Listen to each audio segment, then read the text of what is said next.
নমস্কার বন্ধুরা, এইরকম বড়ি ভেজে লাউ শাক যদি রান্না করি, দুপুরের পাতে এরকম লাউ শাকের চচ্চড়ি হলে বড়ি ভেজে আর তো কোনো কথাই নেই। এত সুস্বাদু হয় খেতে বন্ধুরা, দারুণ একটা রেসিপি। ভিডিওটা ফলো করে আপনারাও বাড়িতে তৈরি করুন, চটপট তৈরি করে খান। আর আজকে ভিডিওটা যদি ভালো লাগে চ্যানেলটিকে সাবস্ক্রাইব করে রাখবেন, আমার পরবর্তী ভিডিও নোটিফিকেশানটা সবার আগে আপনারা পেয়ে যাবেন। রেসিপি তৈরি করার জন্য এখানে দেখুন আমি হলুদ সর্ষে আর লাল সর্ষে মিলিয়ে নিয়েছি, এক চামচ নিয়েছি। এখানে আমি একটা বেগুন কেটে নিয়েছি, সাথে আলু দিয়েছি। আপনারা যদি লাউ শাকের সঙ্গে আরও কিছু সবজি অ্যাড করতে পারেন, এখানে সিমও দিতে পারেন, অন্য কোনো সবজি, প্রিয় সবজি এখানে দিতে পারেন। সমস্ত সবজির সাথে লাউ শাকের চচ্চড়িটা করলে আরও ভীষণ খেতে ভালো লাগে। আপনারা শুধুমাত্র লাউ ডাঁটা দিয়েও কিন্তু করতে পারেন। লাউ ডাঁটার সঙ্গে আমি কিন্তু পাতাগুলিকেও কুচি করে কেটে দিয়েছি, এতে ভীষণই মাখু মাখু হয় রেসিপিটা। চুলায় একটা কড়াই বসিয়ে এর মধ্যে পরিমাণ মতো সর্ষের তেল দিয়ে দিলাম। তেলটাকে ঠিকঠাকভাবে গরম করে নিলাম। এবার ওই তেলের মধ্যে আমি বড়িটা ভেজে নিচ্ছি। আমি এখানে যে বড়িটা নিয়েছি সেটা কিন্তু বিউলির ডালের বড়ি। এভাবে কিন্তু এবার বড়িটাকে লালচে কালার আসা পর্যন্ত কিন্তু ভেজে নিতে হবে। আপনারা কিন্তু বড়িটা ছাড়াও কিন্তু চচ্চড়ি রান্না করে খেতে পারেন। যাদের হাতের কাছে এরকম বড়ি থাকবে না তারা কিন্তু চচ্চড়িটা বড়ি ছাড়াই কিন্তু করতে পারেন। নিরামিষ দিনের জন্য করতে পারেন, এমনিতেই করতে পারেন। তো মাঝে মধ্যে এখন শীতও না গরমও না, এইসব রেসিপি খেতে কিন্তু ভীষণই ভালো লাগে। তেলের মধ্যে তেজপাতা আর শুকনো লঙ্কা ফোড়ন দিয়ে আমি ফোড়নটা 5 ফোড়নে দিচ্ছি, আপনারা কালো জিরে ফোড়নও দিতে পারেন। এবার এখানে আমি 5 ফোড়ন দিয়ে দিচ্ছি পরিমাণ মতো, দিয়ে এবার 5 ফোড়নটাকে লাল লাল করে ভেজে নিচ্ছি। ফোড়নটা ভাজা হয়ে গেছে। এবার এখানে আমি আলু আর বেগুনটা প্রথমে দিয়ে দিচ্ছি।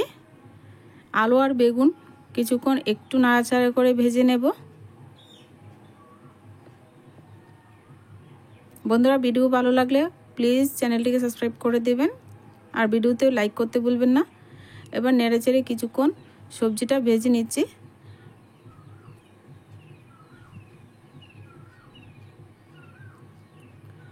এবার এখানে আমি লাউ ডাঁটাগুলি দিয়ে দিচ্ছি।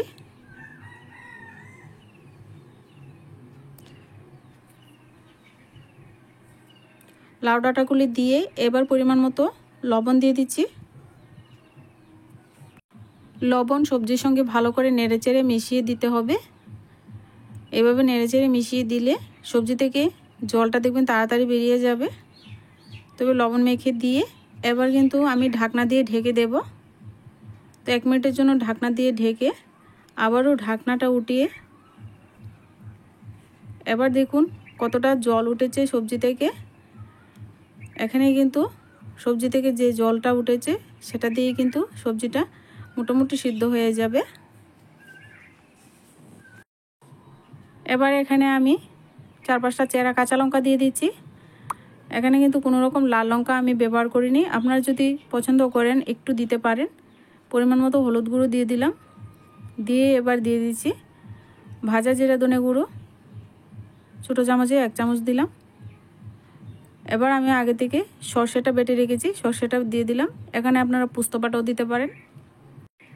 ভেজে রাখা বড়িটা দিয়ে দিচ্ছি, দিয়ে এবার সমস্ত উপকরণ নেড়েচেড়ে ভালো করে মিশিয়ে দেব।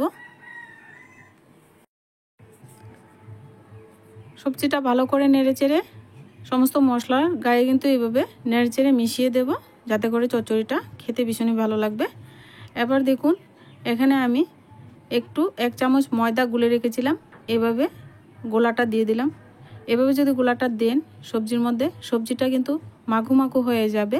তো এইভাবে আপনারা দিতেও পারেন, আবার নাও দিতে পারেন। দিলে কিন্তু খুব আঠালো আঠালো একটা সুন্দর একটা চচ্চড়ির মধ্যে হয়। তো এভাবে দিয়ে এবার আবারও ঢাকনা দিয়ে ঢেকে দেবো, নেড়েচেড়ে মিশিয়ে দিলাম। 1 মিনিটের জন্য ঢাকনা দিয়ে ঢেকে রেখে দেব।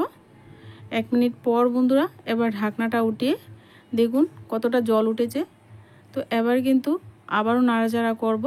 তো অনেকে আছেন চচ্চড়ির মধ্যে একটু ঝোল ঝোল রাখেন, আমি কিন্তু এভাবে ঝোল রাখবো না, একটু শুকনো শুকনো করব। তার জন্য কিন্তু রান্নাটা আরও করতে হবে। এবার কিন্তু নেড়েচেড়ে ঢাকনা খোলা অবস্থায় কিন্তু রান্নাটা করে নিতে হবে।